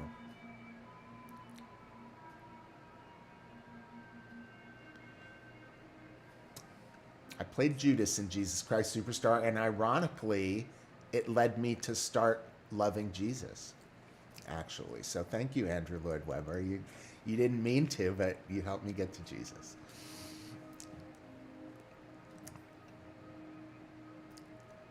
Can you see, you guys, like how much there is, how many people are involved in this? How many people are flaunting their Satanism? And like, if you didn't see this today, like, you know, I'm not counting if you've already seen it before, but let's say you came to this show. You've never seen this before. You didn't see this today. And you heard people like Christians saying, you know, rock and roll is the devil's music. Like, even I laughed at that my whole life until David Bowie just said, he's like, you'll never convince me that it's not the devil's music. And then it shows him all totally being a devil worshiper. So, like, if you didn't see it, would you believe it? And now that you've seen it and you're seeing it, what do you do with it is the question. I mean, this is why we're spending the whole week on this, you guys, because everything we talk about going forwards, if I'm going to mention Freemasonry, or I'm going to mention Satanism, like, would you even have gotten the reference if we didn't just stop everything and say, you know what, let's take a deep dive and check out how Satanism is actually underlying the entire everything of entertainment and pop culture. It's all Satanism, and every single person who's in it is a Satanist, and they're actively corrupting their children to be Luciferians from the very youngest ages. And how isn't that perverted and even illegal? It's absolutely astounding that this is the world that we find ourselves in, that we're in. And what's more astounding to me, actually, as a kind of a new Christian, is that the Christians have been warning about this for 50 years and nobody was listening. And like, the world owes Christians a big apology, you guys. A big apology, like huge. Because with our apathy and with our indifference, we have allowed this to happen. We have turned a blind eye while the all-seeing eye people have just walked right over us, right? And we have refused to see what's right in front of us while they've all been, ooh, don't we all know the secret? And these stupid, uninitiated masses don't know what we're really up to. And Lucifer comes and gives Tori Amos ice cream. Great piano player, by the way. It's just, I'm glad I never really liked Tori Amos's music that much because she's into the devil. But I love David Bowie's music, and wow, I'm just like so upset by all this. I'm so upset by all this. And it's kind of like, okay, I don't know if Cat Stevens is a Freemason because I never saw him doing any of these signs in any of these slideshows. But looking back 30 years to when Cat Stevens said he was leaving the music business and turning to God, even though he turned Muslim, is it possible that there's another interpretation there? Is it possible that he saw a glimpse into Satanism and Freemasonry and was like, you know what, I'm out of here. I'm out of here. I don't know. Because he went back years later, and I just don't know. It's just a thought I had. Look at all these guys with their hidden hands. Anthony Kiedis. Dave Grohl makes me the saddest because he just has some of the most amazing music, and I can't believe it. It's just like you can't even stop. It's like, okay, it's almost now obnoxious how many people are doing these things all the time. And it's like, come on, you guys, it's obnoxious now. That's another reason why we're exposing these, because I think when, like, what do we do going forward besides for our deepening our relationship with Jesus? That's an individual thing. I think on public forums and in social media and stuff like that, people have to start calling out the Freemasons and the Satanists and saying, calling them out and saying, you're a Satanist, you're throwing the 666. Like, you think we don't know? You think we're uninitiated masses? Like, why are you worshiping evil? And people need to be called out and humiliated in public. They probably won't be humiliated because so many of them are into it, but they should be called out. And I'd like to thank you too.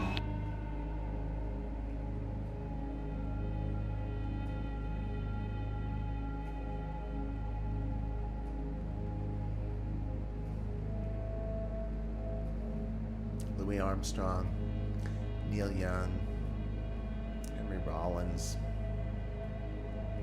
you know, even Joe Rogan. Come on, so disappointing, so disappointing. Because you know what, you would think maybe the podcast world was untouched, but now to have the biggest podcast, you also need to be a Freemason, Satanist. What's up with that? What's up with that? Can't, like, Jesus-loving podcast dudes, like, find an audience? Just wondering generally, you know? It just doesn't stop.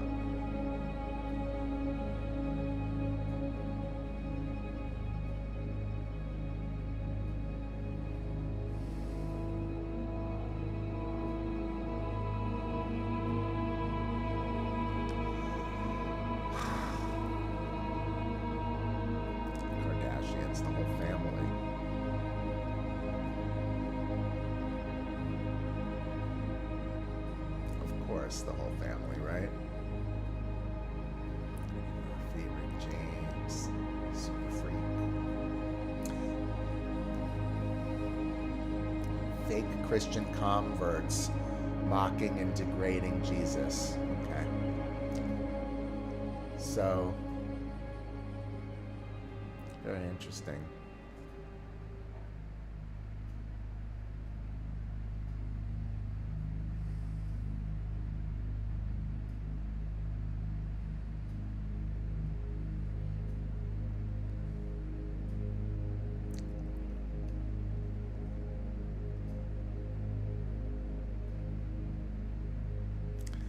Wow.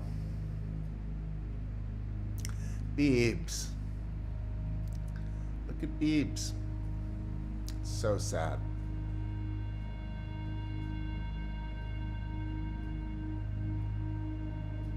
Love the devil back written on his right hand. Love the devil back. Because they say the devil is pure light and pure love. They say he gives you whatever you want, so he really loves you, whereas Jesus wants you to learn to live without, so he hates you. It twists everything around. The greatest trick I've ever did, that's convincing people that the devil doesn't exist.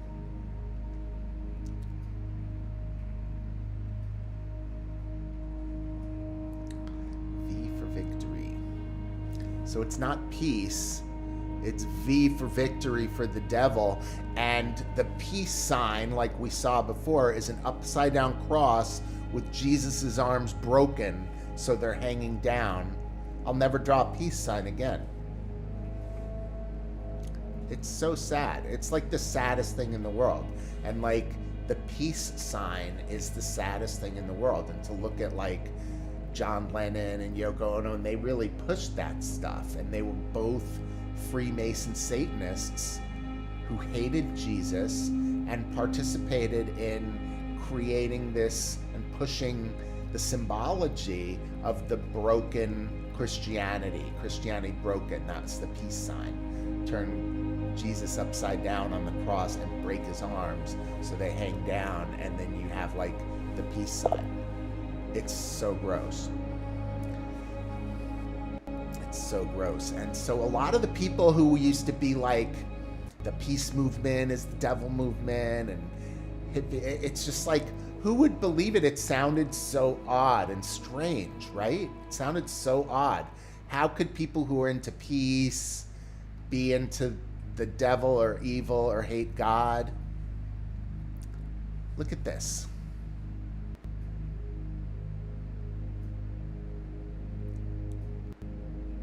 The double cross from the Encyclopedia of Freemasonry. The Mason of the 33rd degree. That means that they know that they're worshiping the devil. So there's Kanye. The all-seeing eye of Jesus is king.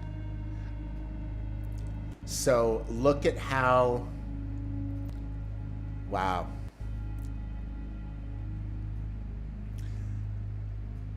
There's Joel Osteen doing the devil's horns.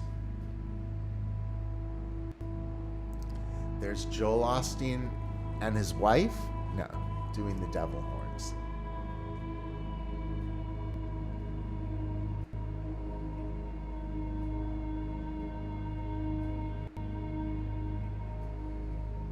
Diamond, the eye. It's the eye of the devil. Look at the fallen angel with horns, Lucifer attached to the eye. Yep. Double cross. Whoa! You see that? Whoa! It's like Freemason. That's three symbols that Freemasonry and Satanism share, hidden in plain sight. Look at that. And it's all in the same building. Like the Freemasonry Lodge with the Church of Satan in the same building.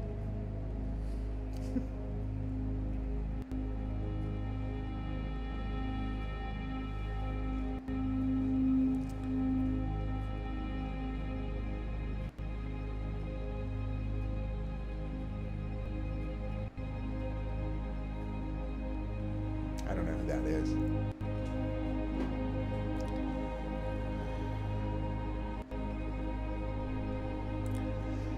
That is Baphomet. And remember that picture of, was it Asia Argento or something? Doing that pose, like the Baphomet pose with her arm, one arm up and one arm down with the hand signs.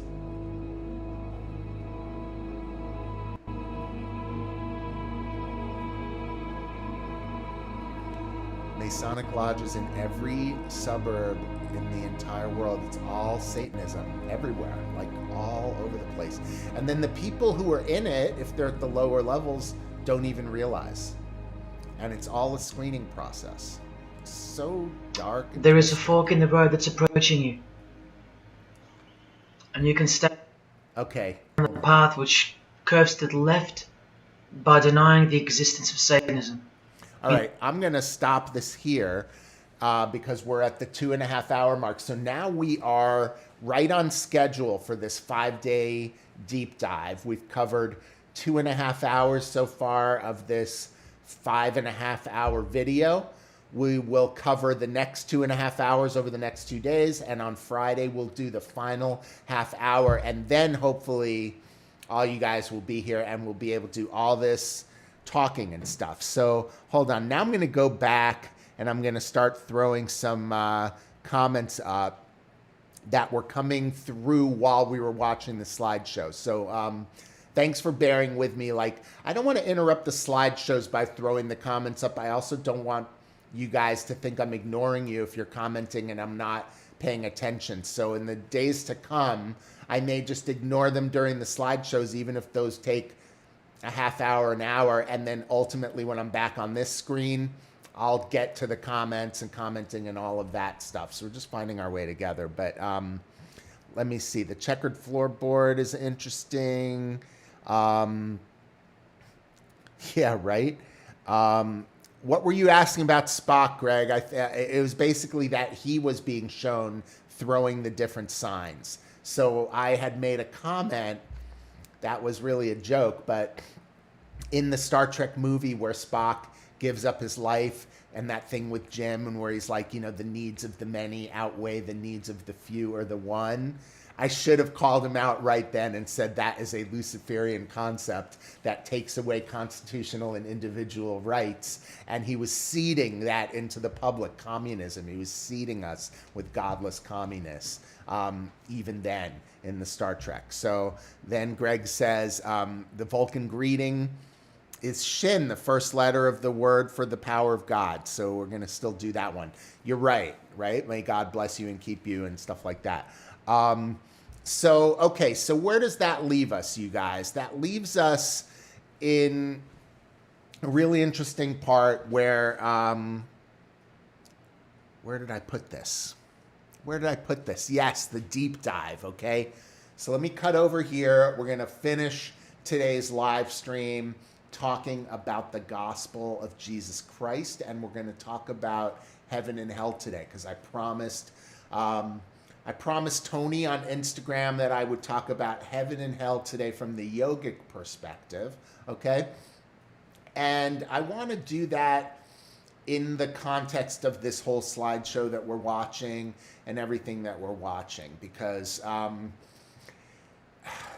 here's where we can break this down. Here's the way I think about this, okay? So you're talking to a lifelong born Jew, bar mitzvah Jewish, always considered myself a happy, proud Jew. I love all the Jewish traditions, the songs. I love playing music and the food and the culture, the candle lighting, and worshiping God and remembering that we, the Jews, are God's chosen people. That was my foundation. However, around high school time, I started discovering kind of magic and the occult. And I started looking into kind of Wicca and witchcraft a little bit and yoga. And, you know, then in college, I got into psychedelics and stuff like that, which kind of led me into that direct connect. Like, oh, wow, the universe is just this conscious soup and we all can just plug right in directly. And then I kind of got off the path and I got into regular life and I was fully indoctrinated. I went through, finished college, finished law school, was working and in a very high stress job, found myself on a bunch of pills to control kind of anxiety and panic attacks and sleep problems, muscle problems, pain issues. And after a while, I realized I was in a very toxic grind, okay, where I was using myself up completely during the week, like popping all these pills and trying to get my job done. And then on the weekend, finding no relief. So I was abusing hard drugs during a period of time back in the early 2000s. And when things got really untenable for me, that means everything fell apart. I lost my marriage, my career at the time. Everything kind of went down the tubes.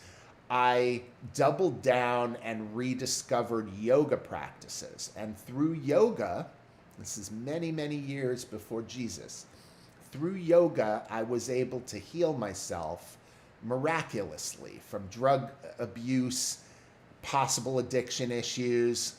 I feel completely cured and healed in that I don't believe in the disease model of recovery, Okay, so I don't believe that it is healthy ultimately to have to self-identify as a sick, diseased person who will always forever be diseased and never be able to get free of that, okay? Now, I'm not judging anybody for your experience. I'm just sharing my experience. In my experience, I knew that there was an imprint of me that is healthy and vibrant and was not sick and dependent on any drugs, big pharma or hard drugs or street drugs. I knew that imprint was there. I didn't know how long it would take me to get there. It took me several years of devoted yoga practice to get there. And through these practices that included all kinds of worship and worshipful techniques that now, being a Bible-believing Christian and looking at a lot of the stuff, kind of looks like and smacks of paganism and spirit divining and stuff like that. Now, I'm in regular talks with God about this because I am an unfolding being myself, okay? And I don't want to look back at any of the pathways that led me to discover God and Jesus was at the core of everything, because without yoga, I would have never learned a worshipful heart mind. It's called the bhava. Without yoga teaching me that, I would have never learned that. Without cultivating that over very many years on the yoga mat and off the yoga mat, I would have never cultivated the proper mindset to have faith in God and Jesus, okay? And so heaven and hell, Tony was telling me on Instagram that they're totally made up, that Hinduism is actually the only religion that could be scientifically proved, and that the Bible's totally made up and everything in there is made up and heaven and hell is made up. So I told you that so I could tell you this, okay? If we believe in anything, okay, so there's a couple of thoughts that go in this cluster. If we believe in anything, if we believe that we come from a supreme being or that there is a creator who created everything, that's the universe and all things in it and all beings, and gave us free will, if we believe in that, then I contend that we believe in God, okay? If we believe that all that happened as some natural series of random accidents, then I almost have to agree with the Freemasons that, like, you're just an idiot. Not you, Tony, but, like, if people believe that and they can look all around and they think it's just an accident, and that there was no intelligent design in creating the entire universe and all the laws of science and everything and free will and fate and all that stuff that goes in, and you want to believe it's just a series of random accidents, like, I understand why the Freemasons want to laugh at atheists. I used to have more respect for atheists, actually, until I saw Altiyan's presentation about how Freemasons think of atheists, and now it's really hard not to laugh because they make a really good argument that atheists are stupid. And it's because they are proud and arrogant, okay? And arrogance is going to lead me to the Jewish part of my identity too, okay? And there's like, there's a real arrogance in the Jewish people who think they know better than to know God, okay? And that to believe a lot of the Bible, like you read the books of Moses and you believe that God had the burning bush and spoke to Moses and freed the people and did the plagues and all of these miraculous things, but then arbitrarily just decided to stop believing the Bible. And then, like, when Jesus came and God said, hey, it's me, let me do all these miracles and healings and stuff to show you that I'm really me. And everyone's like, nah, that's not God. Like, we know better. That's the arrogance, okay? That's arrogance. And so in the Jewish tradition, to be arrogant towards God, but to claim that you believe in God is so highly arrogant that it's really offensive to me now. And so I have a hard time addressing it because it's like, the things don't add up, okay? And then I'm reading Revelation with my buddy Greg, and there's a reference to something that Louis Farrakhan had talked about. I know I'm jumping around. I'm not necessarily talking about heaven and hell yet. There's a reference that Louis Farrakhan made about that come from the Bible. And you know who's done this? Andrew Torba, the guy who created Gab. He does this too. This is a mistake that's made by Christians that I feel like I need to speak to as a Jewish Christian, because it's completely missing the point. It's like there's a statement in Revelations about the Jews who are not Jews and who worship at the synagogue of Satan. And some Christians through the years have mistakenly labeled all Jews as that. And now looking at this presentation from Altiyan Childs on Freemasonry and Satanism, and looking at the picture of the guy in the initiation that has the rope around his neck and it's got the 2 Jewish stars up above, like hanging on the wall. And then later you see Sammy Davis Jr., who said he was a black Jew and wore a Star of David, but he's there with his arms around Anton LaFey, the Satanist church leader, and obviously following Satanism. I want to point out that the Bible is very clear when the Bible says Jews who are not Jews. And they're not talking about all the Jews, right? Because even back in Jesus's times, most of the disciples at the beginning were Jews. So there were Jews that heard Jesus speak and immediately recognized that it was God's words. And then there were other Jews who Jaron Jackson calls the blue check marks of their day, the elitists, the Pharisees, you know, the blue check marks, the ones who were in charge of all of the mechanisms, you know, taking the payments for the temple and giving the absolutions, whatever they were called. Catholics call them absolutions. But like, those were like the Jewish checkmark guys, the ones who wanted to kill Jesus, right? But then there's the Jews who loved Jesus and wanted to follow Jesus. And then there was the Jews who were not Jews, who drink the blood of children and worship at the synagogue of Satan. And it's very important as a Jewish Christian that I point out for anyone who doesn't get this, that the Bible's very clear. Those are 3 different types of Jews they're talking about. Some of them believed in God and they were God's disciples. Some of them were too arrogant to see God, but they're still Jews. They're just arrogant and missing the point, right? And then there's the Jews who are not Jews. And those should never be confused with arrogant Jews, but who are Jews and don't worship Satan and do love God, and they follow the letter of the law because they love God so much they want to do everything just right. And their arrogance comes in because they feel like if you don't follow the letter of the law, you don't love God enough to fulfill the letter of the law. But where the arrogance comes in is because it becomes more about fulfilling all the little things on the list than that what the yogis would call the bhav, the heart, mind, attitude towards what you're doing, and what Jesus would call the spirit of the law, not the letter of the law, okay? So having said all that, and now demarcating between the 3 types of Jews that are talked about in the Bible, okay, I want to talk about heaven and hell for a minute from the yogic perspective, because from the yogic perspective, everything is consciousness, and God is really no more than the sum total of everything. Yes, the creator of everything, but also the sum total of everything and the consciousness that created everything. And in the yoga tradition, every individual consciousness, you know, in Christianity would say being born in as an image bearer of God, made in the likeness of God. In physics, we could say that everyone's a hologram of God. Like, we're made as creators with free will. We can create, we can think for ourselves. We even have the freedom, as we've seen in these Satanism presentations, to spit in the face of God and to choose a false God and to choose a demon who hates God or a fallen angel, okay?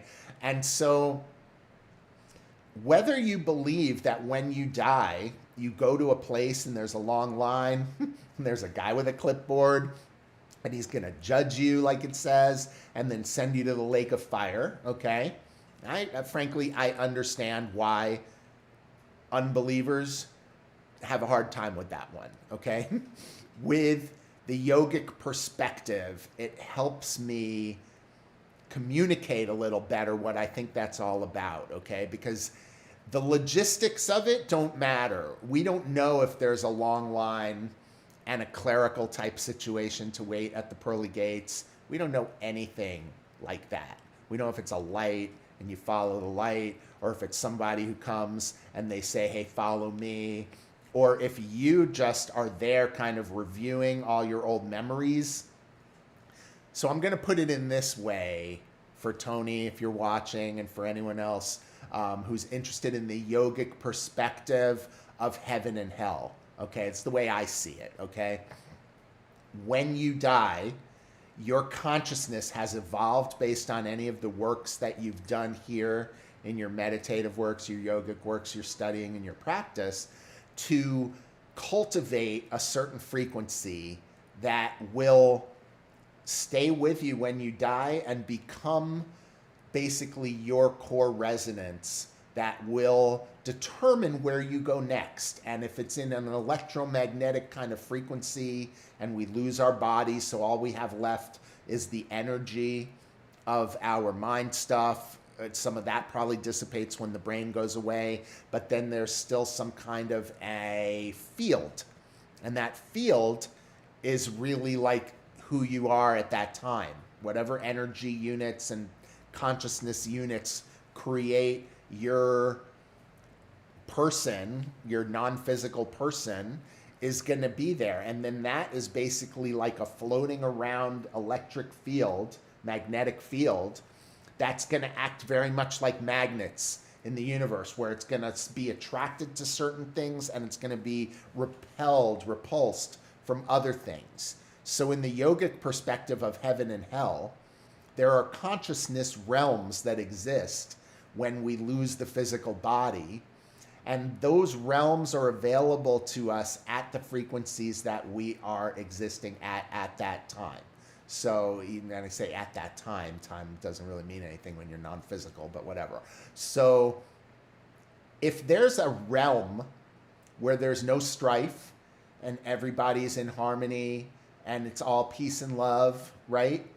And bliss, but you did not cultivate what Jesus were teaching as faith and love and compassion and forgiveness and all the things to lighten the spirit, and you can't let go of all your anger and all of your regrets and all your remorse, when you die, then you're going to be stuck with all of that energy, right? And that's going to create a magnetic field, and you are not going to be able to access the heavenly realms of peace and forgiveness and compassion and all of that good stuff, because your frequency just isn't there. You're going to get there. You might get right up against it, but your frequency is going to be pushing you back away.